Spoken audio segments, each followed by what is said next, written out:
Welcome to the CloudLab E/M room. This is where the experiment to measure the electron charge to mass ratio is set up. You can see we're in a small room where we can turn the lights off like this. But let me first show you around. So as I approach the apparatus, you see here the main piece, the star of the show, the E/M tube. Okay. And to the left, there's a power supply. This power supply controls the accelerating voltage. The blue power supply on top is for the heater element.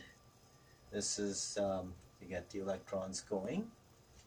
And then over here is another power supply.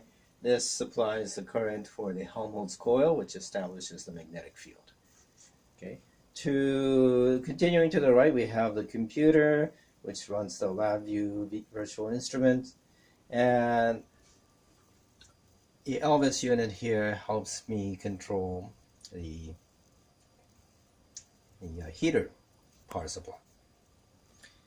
You have the computer console here. And swinging around here, you see camera 1 and camera 2. These cameras give you the images we see on the console. Camera 1 over here is for showing us the big picture. Now you can zoom in on places. And camera 2 is set up to stare at the E/M tube, and you can get a close-up of what's going on.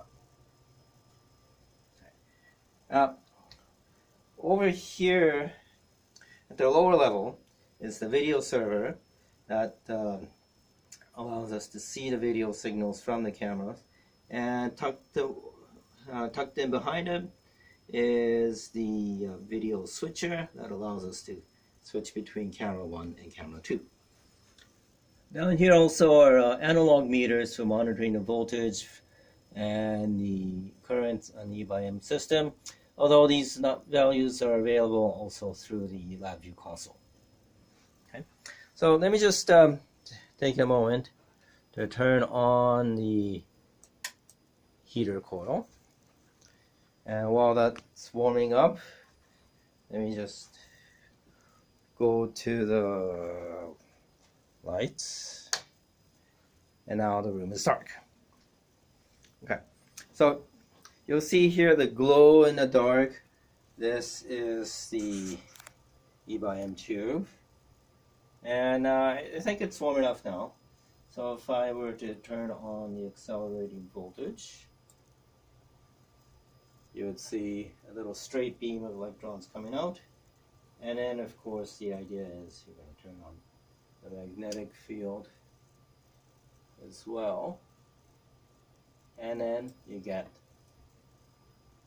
the circular path of the electrons in the E/M apparatus. Okay. So from here, if you switch to the instruction video for students, you can see how the system is operated and how you conduct the experiment. But this is what the devices look like.